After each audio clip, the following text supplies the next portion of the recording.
Hello friends and welcome to ECE GATE 2017। मैं हूं सत्य विजय तिवारी। तो इसके पिछले वीडियोज में अपन ने बीजेटी स्टार्ट किया था। बीजेटी का जस्ट इंट्रोडक्शन देखा था। एमीटर क्या होता है, बेस क्या होता है, कलेक्टर क्या होता है, किसका डोपिंग लेवल सबसे ज्यादा होता है, किसका डोपिंग लेवल सबसे कम होता है, किसका एरिया सबसे ज्यादा होता है, किसका एरिया सबसे कम होता है। तो इस टाइप की अपन ने बीजेटी से रिलेटेड बेसिक प्रॉपर्टीज देखी थी।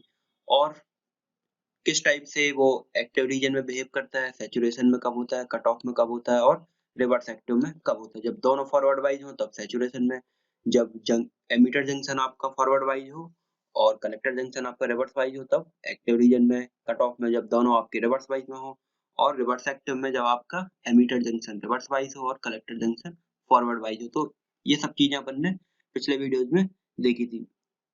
तो इस वीडियो में स्टार्ट करते हैं अपन बीजेटी का और आगे से। तो अगर आप लोगों को ये वीडियोस पसंद आ रहे हो तो इनको लाइक आप जरूर करें, सब्सक्राइब करें और कमेंट करें ताकि हम लोग भी आगे वीडियोस इसी तरह और बनाते रहेंगे। तो इसमें चलिए स्टार्ट करते हैं अपन। ट्रांजिस्ट एक क्वेश्चन देख लेते हैं। Transistor will be working as an excellent amplifier when operated इन।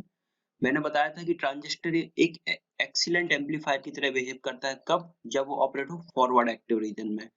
कब, जब वो ऑपरेट हो फॉरवर्ड एक्टिव रीजन में। इसमें देखते हैं transistor will be working as a switch when operated in. Question दिया है आपको ट्रांजिस्टर एक स्विच की तरह कब बिहेव करेगा, जब ऑपरेट होगा कट ऑफ रीजन में, सैचुरेशन रीजन में, cut off saturation and active में, cut off and saturation region में। तो ये भी मैं आपको बता चुका हूँ कि ट्रांजिस्टर एक स्विच की तरह कब बिहेव करता है। स्विच मतलब क्या, 1 पर शॉर्ट हो जाए या ऑन हो जाए और 0 पर ऑफ हो जाए। तो कट ऑफ में आपका स्विच ट्रांजिस्टर क्या हो जाता है, दोनों एमीटर जंक्शन और कलेक्टर जंक्शन दोनों आपके रिवर्स वाइज हो जाते हैं, मतलब अल्टीमेट ट्रांजिस्टर आपका ऑफ हो जाता है तो कट ऑफ में पहुंच जाता है। और सैचुरेशन में दोनों फॉरवर्ड हो जाते हैं, मतलब ट्रांजिस्टर आपका ऑन हो जाता है। तो ये मैंने बताया था कि कट ऑफ में और सैचुरेशन रीजन आपके मेनली डिजिटल सर्किट्स में इसको यूज करते हैं। डिजिटल सर्किट में 0 देंगे तब आपका ट्रांजिस्टर कट ऑफ में चला जाएगा, मतलब ट्रांजिस्टर आपका ऑफ हो जाएगा। और आप डिजिटल सर्किट में 1 देंगे तो ट्रांजिस्टर आपका ऑन हो जाएगा। ठीक है। तो मतलब transistor working as a switch की तरफ कब बिहेव करेगा, जब वो कट ऑफ में और सैचुरेशन में वर्क करे। तो इसका आंसर हो जाएगा कट ऑफ और सैचुरेशन में। इन नेक्स्ट क्वेश्चन है, इन digital application transistor is operated in. Digital application में ट्रांजिस्टर आपका कैसे ऑपरेट होता है। डिजिटल एप्लीकेशन में ट्रांजिस्टर आपका ऑपरेट होता है कट ऑफ में भी, सैचुरेशन में भी, एक्टिव में भी और रिवर्स एक्टिव में भी। एक स्विच की तरह बिहेव करता है वो कट ऑफ में और सैचुरेशन में। लेकिन डिजिटल एप्लीकेशन की अगर बात करें तो डिजिटल एप्लीकेशन में आपकी लॉजिक फैमिलीज भी आती हैं, ईसीएल, टीटीएल, आरटीएल, डीटीएल, एचटीएल। तो इन लॉजिक फैमिलीज में जो होता है आपका ट्रांजिस्टर कट ऑफ में भी बिहेव करता है, सैचुरेशन में भी, एक्टिव में भी और रिवर्स एक्टिव में भी। तो ये हुई ट्रांजिस्टर से रिलेटेड कुछ क्वेश्चंस। अब इसमें और आगे बढ़ते हैं अपन। बीजेटी, ये बीजेटी का सिंबल है। ये हो गया आपका एमीटर टर्मिनल, ये हो गया आपका बेस टर्मिनल, ये हो गया आपका कलेक्टर टर्मिनल।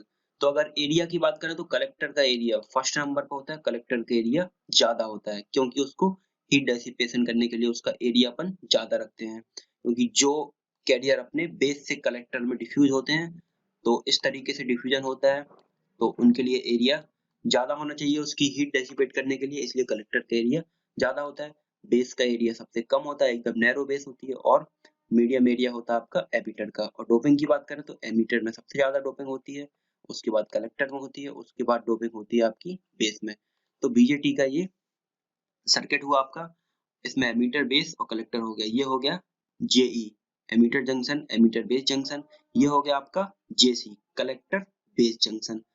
अब इसमें डिप्लीशन विड्थ की बात करें, एनपीएन या पीएनपी ट्रांजिस्टर हुआ, ये मान के चलिए पीएनपी ट्रांजिस्टर है आपका। ठीक है। तो आप जानते हैं कि एमीटर में बहुत ज्यादा डोपिंग होती है, मतलब जो पी आपका क्या हुआ, मेजॉरिटी कैरियर पी में होते हैं आपके होल्स। मेजॉरिटी कैरियर पी में होल्स हो गए। एन है बेस में, तो यहाँ पर मेजॉरिटी कैरियर हो जाएंगे इलेक्ट्रॉन्स और इसमें मेजॉरिटी कैरियर हो जाएंगे आपके होल्स हो जाएंगे। ठीक है। तो अब आप देख सकते हैं कि इसमें अपन ने फॉरवर्ड वाइज अप्लाई किया। मैंने बताया था कि एम्पलीफायर एक एम्पलीफायर बेटर एम्पलीफायर की तरह बिहेव करता है कब, जब एक्टिव रीजन में वर्क हो। एक्टिव रीजन में आपका जो एमीटर जंक्शन होगा वो आपको फॉरवर्ड वाइज रखना पड़ेगा और जो कलेक्टर जंक्शन होगा वो आपको रिवर्स वाइज रखना पड़ेगा। तो इसमें मान के चले अपन पीएनपी ट्रांजिस्टर अपन ने ले लिया, पीएनपी कॉन्फ़िगरेशन ली, तो पी टर्मिनल है, मतलब ये फॉरवर्ड वाइज कब होगा, जब इसको आप पॉजिटिव देंगे, और ये कनेक्ट हो जाएगा आपका बेस से। ये आपका एन था, तो ये फॉरवर्ड वाइज हो गया आपका एमीटर जंक्शन। कलेक्टर जंक्शन को आपको रिवर्स वाइज करना है। कलेक्टर जंक्शन रिवर्स वाइज कब होगा आपका, ये पी टर्मिनल है, तो ये रिवर्स वाइज कब होगा, जब इसमें आप नेगेटिव टर्मिनल अप्लाई करेंगे इस साइड। तो आपने इस पर नेगेटिव टर्मिनल अप्लाई किया, और एन में आपका इलेक्ट्रॉन्स है, तो इलेक्ट्रॉन्स नेगेटिव चार्ज है, और ये आपका पॉजिटिव और ये नेगेटिव, तो ये पॉजिटिव नेगेटिव को अट्रैक्ट करेंगे, मतलब ये हो जाएगा आपका कलेक्टर जंक्शन रिवर्स वाइज में, और एमीटर जंक्शन हो जाएगा आपका फॉरवर्ड वाइज में। जब एमीटर जंक्शन फॉरवर्ड वाइज में हुआ आपका, ठीक है, तो आप देख सकते हैं कि इसमें मेजॉरिटी कैरियर्स क्या हैं, पी में होल्स होते हैं, एन में मेजॉरिटी कैरियर इलेक्ट्रॉन्स हैं। तो यहाँ से जो आपके होल्स होंगे, यहाँ पर जो आपके होल्स होंगे, ये फॉरवर्ड होके ये प्लस है और ये माइनस है, तो ये होल्स प्लस साइन इसको रिपल करेगा, अपोज करेगा, तो ये फ्लो होके बेस में जाएंगे, और बेस के जो यहाँ के कलेक्टर के जो होल्स हैं, ये नेगेटिव साइन इसको अट्रैक्ट करेगा, तो होल्स आपके यहाँ फ्लो होंगे, यहाँ से जाएंगे इसमें प्लस में होल्स बेस में, और फिर ये अट्रैक्ट करके यहाँ पर इस टर्मिनल पर आ जाएंगे। तो अल्टीमेट आप बस इसमें ये देखिए अभी कि डोपिंग लेवल आप जानते हैं कि एमीटर का सबसे ज्यादा होता है, एमीटर का डोपिंग लेवल सबसे ज्यादा होता है, फिर फिर होता है कलेक्टर का, और फिर होता है बेस का। तो जो डिप्लेशन विड्थ होगी आपकी, जो डिप्लेशन विड्थ होगी, अगर जेई की बात करें, एमीटर जंक्शन की डिप्लेशन विड्थ की बात करें, तो वो क्या है आपका फॉरवर्ड वाइज है, तो जो पी और एन के बीच की जो डिप्लेशन विड्थ होगी ये वाली, इसके बीच की ये एकदम नैरो होती जाएगी, क्यों, क्योंकि ये फॉरवर्ड वाइज में है, डिप्लेशन विड्थ आपकी फॉरवर्ड वाइज में है, और जितनी भी डिप्लेशन विड्थ होगी वो आपकी मैक्सिमम किस साइड होगी, लो डोप्ड में, मतलब बेस आपका क्या है, बहुत कम डोप्ड है, तो जो आपकी डिप्लेशन विड्थ होगी वो होगी आपकी बेस साइड में ज्यादा होगी, और क्योंकि एमीटर आपका हाईली डोप्ड है, तो इसलिए इस साइड आपकी डिप्लेशन विड्थ नहीं होगी, ठीक है।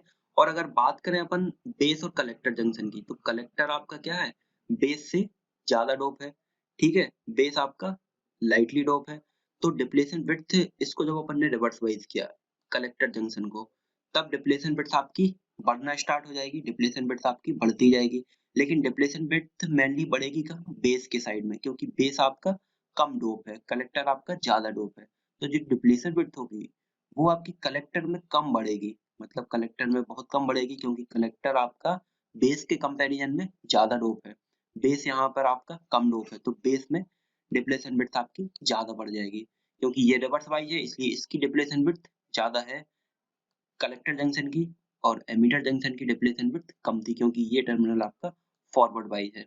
तो अल्टीमेट बेस आपका लाइटली डोप्ड होता है, इसलिए जो आपकी डिप्लेशन विड्थ होगी वो मेनली बेस में बढ़ जाएगी, चाहे वो कलेक्टर जंक्शन की हो या एमीटर जंक्शन की बात करें। अब इसमें अपन देखते हैं कि इसका जो रेजिस्टेंस होता है ट्रांजिस्टर का, वो होता है इनपुट रेजिस्टेंस बहुत कम होता है, इनपुट रेजिस्टेंस बहुत कम होता है, ये बताया था मैंने, बीजेटी का इनपुट रेजिस्टेंस बहुत कम होता है, और आउटपुट रेजिस्टेंस इसका ज्यादा होता है, बीजेटी का आउटपुट रेजिस्टेंस ज्यादा होता है। तो अल्टीमेट ये क्या कर रहा है आपको, transfer of register, transfer of register मतलब इनपुट में आपका लो रेजिस्टेंस है उसको आउटपुट के हाई रेजिस्टेंस में ट्रांसफर कर रहा है, इसलिए इसको ट्रांसफर ऑफ रजिस्टर बोलते हैं, मतलब transistor, transfer of register, transistor इसलिए इसको बोलते हैं ट्रांजिस्टर, लो रेजिस्टेंस को हाई रेजिस्टेंस में ये ट्रांसफर कर रहा है, ठीक है। तो डिप्लेशन बिट्स का बस आपको याद रखना है, depletion layer is more penetrate into the lightly doped region, मतलब एक हाईली डोप्ड रीजन है और एक लाइटली डोप्ड रीजन है, तो आपकी डिप्लेशन बिट्स मेनली कहां पर जाएगी, लाइटली डोप्ड रीजन साइड आपकी डिप्लेशन बिट बढ़ती जाएगी। तो इन a transistor under active region में ये फॉरवर्ड वाइज और ये reverse wise, both the depletion layer will be penetrating more into the base, क्योंकि एमीटर भी आपका हाईली डोप्ड है, कलेक्टर भी आपका हाईली डोप्ड है कंपैरिजन टू बेस, तो आपकी जो डिप्लेशन विड्थ होगी मेनली कहां पे होगी, बेस रीजन में। और in a transistor signal is transfer from low resistance regions to high resistance region and hence the name is transfer resistor या ट्रांजिस्टर। तो ये हुआ आपका बीजेटी का diagram, The small input resistance in the BJT is due to the forward bias emitter base junction. क्योंकि emitter और base का जो junction था वो आपका forward bias था. Forward bias था तो आपकी जो emitter था यहाँ पर और यहाँ पर base था और यहाँ पर collector था, ये आपका BJT था. तो आपका जो इनपुट रेजिस्टेंस था वो कम क्यों था? क्योंकि जो आपने emitter base junction था वो आपका क्या था? Forward bias था. तो डिप्लेशन लेयर बहुत नैरो थी, इसमें बहुत नैरो थी. ये फॉरवर्ड वाइज था तो डिप्लेशन लेयर इसकी बहुत नैरो थी, इसलिए ये इनपुट रेजिस्टेंस इसका कम था.